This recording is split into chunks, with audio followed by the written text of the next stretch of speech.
Are you confirming these items are yours or not? Where were they? Where were they? In your pocket. So, In this episode, AB is outside Wigan Police Station filming police vehicles when officers are handed a story that he's supposedly been trying door handles, and from that moment, common sense seems to disappear. Nobody appears interested in the obvious question, did anyone actually see him do it? Instead, an allegation with no apparent substance becomes their excuse to surround him, chase his personal details and search him, while AB is left defending himself against something the footage doesn't show him doing. But the real embarrassment comes when they push this manufactured suspicion all the way to an arrest, and what happens almost immediately afterwards tells you everything about how solid that decision really was. What's happening today, pal? what do you mean? What's your name? What? Could you just been seen trying car door handles? Sorry, what? You've just been seen trying car door handles. Me? Yes, you. You got the wrong man. I've not. What's your name? You got the wrong man. I've not. You saw me trying door handles? You've been seen trying door handles. By who? You're outside the police station. You've been spotted by the police. By who? By the front desk. You actually saw me touching door handles? The front desk has seen you. She saw me touching door handles, or he saw me? Like, miss, you're arguing with me. Of course I'm arguing with you, You've been yeah. spotted by the front desk. Because you say you're telling me lies. So what's your name? Well, let's go and see them. I'm speaking to you now. What is your name? What do you need my name? Because at this very moment in time, you're on suspicion of committing an offence. It's called vehicle interference. So, what's your name? Yeah, but you need to listen to what I'm saying as well. You didn't even ask me, did you touch door handles? I'm asking your name. Before AB is even told what he supposedly did, the officer is already demanding his details, as though they've skipped straight past establishing whether the allegation is actually true. Then comes the claim that somebody at the front desk saw AB trying car door handles, but AB knows exactly what he was doing, recording the vehicles, not touching them. Instead of checking that enormous difference, the officer calls AB argumentative for challenging an accusation he says is completely false. Then he throws out Section 9 of the Criminal Attempts Act 1981, vehicle interference, which makes this even more ridiculous because that offence requires a person to actually interfere with a motor vehicle or trailer with the required criminal intent. If AB never even touched the vehicle, filming it does not magically become vehicle interference. So did you stop for him or for me? You've both been identified. Both. I think you got the wrong man, my friend. Right, what's your name? Hey, why did they stop you, man? I have no idea. I was just crossing the road. You were crossing the road? Yeah. Have you seen I've been touching cars? These are... Okay, no worries. I was in the car. Right, at this moment in time, you're going to be detained under Section 1 of the Precinct Why? Evidence Act for a search, okay? Why? Items used to go in a quick tin theft, okay? Why is that? It's PC 18122 Little, based at Wigan Police Station, just across the road. Okay, the items and the objectives of the search is to find any tools or equipment that they used for going a quick tin theft. Hang on, why is that? Because you've been witnessed on CCTV going up to numerous cars, trying car door handles and approaching the front gate. But I didn't. You need to double check that I did. I swear, I promise you I did not touch any door handles. Okay, you've got a police witness to say that you were touching. Well, let's go and speak to them. That's fine, you're getting searched. Hang on. You're going to go in handcuffs for the minute. Why are you putting me in handcuffs? Why? Why? Because at the minute, I don't believe Hey. this interaction is safe, okay? Why is it not safe? Okay. Because you're being very aggressive. I'm not being aggressive at all. You've been Because seen you in are such telling... circumstances, looking into car vehicles outside of a police Looking, that's station. correct, but I did not happy touch. to film. Yeah, hang on. Fine. There's a difference between looking That's okay. and touching. Now they drag a completely separate member of the public into this, and even he has no idea why he's been stopped. He says he was simply crossing the road. Apparently being near AB is enough for officers to decide both men need to be identified. Then another officer escalates it again, detaining AB for a Section 1 pace search, looking for articles associated with going equipped for theft. But Section 1 requires reasonable grounds to suspect those articles will actually be found. It isn't a fishing expedition triggered by an allegation officers refuse to test.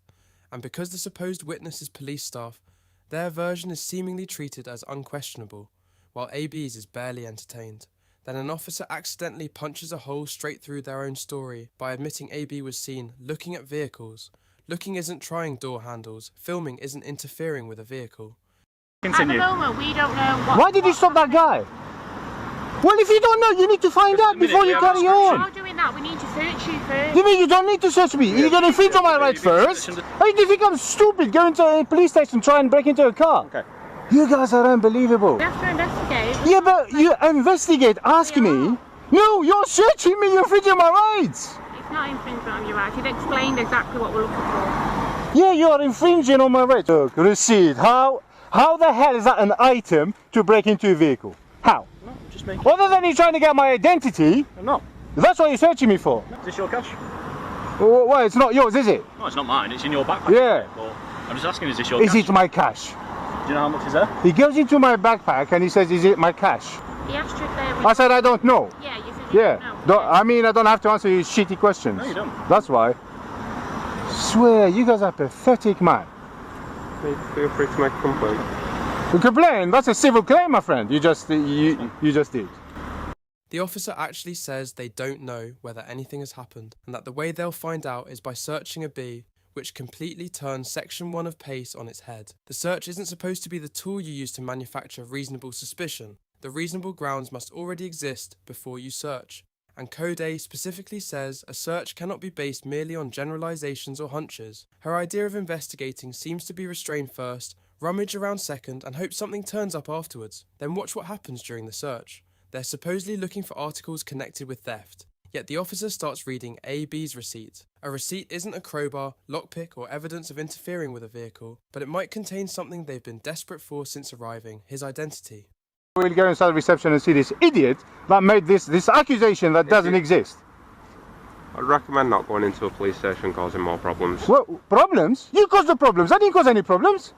What problems did I cause? He's already You didn't even ask me. People lie though, don't they? People lie. Yeah. All the time. So? So these items yours or not? Why are you asking me that? Because if you're going around checking car doors, and then you've got items which you're not confirming if yours or not, then the chances are you're going to be locked up. Who's going to be locked up? You. I'm going to be locked up for what? Suspicion of theft of motor vehicle. Are you like nuts or something? You're going to lock me up? Have you found anything? Are you confirming these items are yours or not? Where were they? Where were they? In your pocket. So, obviously... Very easy to conceal. Very easy to get out of the car. Conceal what? Right. Ah, you're trying to say I stole those. Right. I see where you're going to. I see where you're going to. Okay. Yeah, you've got to confirm these details or not? Alright, I have not stolen anything today. Okay, that's fine. That's it. Are these yours? That's all you need to know. I have not committed any crimes today. Okay. Are these yours? That's all you need to know. Well, what do you think? It's not my opinion. What do you think? You're not going to play this game. You're not going to play this game. Okay. The officers finally admit why they never bothered properly asking AB what happened. People lie all the time. That is an astonishing excuse for refusing to investigate his account. Policing is supposed to test competing evidence. The officer pulls items directly from AB's own pockets, but insists AB must confirm they belong to him, threatening that otherwise he could be locked up on suspicion of theft of a motor vehicle. Notice how far they've travelled from the original justification. Section 1 of PACE was supposedly being used to search for articles connected with theft, and now refusing to answer a question is being leveraged into the possibility of arrest for stealing. And when AB turns the question back on the officer and asks whether he thinks the property belongs to AB, suddenly, the officer's opinion doesn't matter. His suspicion matters enough to search and restrict AB, but when asked, apparently his opinion becomes irrelevant. That's fine. Okay, at this moment in time, I'm going to arrest you on suspicion of theft from a motor vehicle. Are you joking? Oh my god! If you do say maybe giving evidence, okay? You're crazy! Stop recording, please, you're now under arrest. You're crazy, man. What are you arresting me for? What are you arresting me For for? a motor vehicle, suspicion. Okay? You're just making it up. No, I'm really not. Okay? You're just making So it we're gonna walk up. across to the police Obviously, station that's now. my phone. Don't want to pass over. So you think I stole a motor vehicle? I've No, already done that. theft from motor vehicle. From? I've From. already done that. Any item you saw is mine. Any item you saw is mine. Okay, are you sure about that? Well, yeah, I told you I did not commit any crimes. Okay then. In that case, sir, if you're under arrest, you need to have your details. Are you going to provide me your details? What for? Huh? We need your Because you're name. under arrest Yeah. on suspicion of an offence. I'm under arrest. Yes, you are. Why? Hang on. You used Section 1. You didn't Yeah. find anything, correct? Found what I believe to be stolen items. Because you have not confirmed. Why do you believe it's stolen item? Right, I'm not going into this argument. Are you going to give me your details or not? The officer suddenly arrests him on suspicion of theft from a motor vehicle. Even though the allegation started with supposedly trying door handles, the search was justified as looking for items that could be used for theft, and nothing they found appears to support an actual theft from a car. Under Section 24 of PACE, an arrest needs reasonable grounds to suspect an offence, and it must be necessary, for example, to establish someone's name or address where those details can't readily be ascertained. But that necessity test isn't a shortcut that lets police create a shaky offence just because somebody won't identify themselves voluntarily. And when the officer's explanation basically amounts to, "Now you're arrested, I need your details," it exposes the problem perfectly. The identity seems to have become the objective. Why do you believe it's stolen item, my friend? You're gonna give me your details or not? So why do you need my details? Under what power are you requesting my details? It's a Pays Code G necessity, isn't it? Yeah? Which power are you requesting my details for? Police criminal evidence act. What power is that? What section? There is no section. There is no It's section. the Code G necessity, isn't it? You're under arrest, suspicion of theft of motor vehicle. The Code G necessity is a performance defective investigation to allow. But you didn't find anything in my stuff. To obtain details and name and address. Did you find anything in my stuff? Did you or not? Are you going to give us your name and address? Well, if I am required to give you my name by law, then I will give it to you. But I don't think I do. Well, it's Code G, as my colleagues explained, it's Code G necessity. Meaning that if you don't give us that, we can still take you into custody. But did you not search me and you find nothing? As my colleagues said. Other than my car key and my phone. Let me explain. You've been seen on CCTV by the front desk staff looking in amongst cars, trying car door handles, yeah? Honestly, But that's not true. That's not true. Doesn't matter, it's suspicion, isn't it?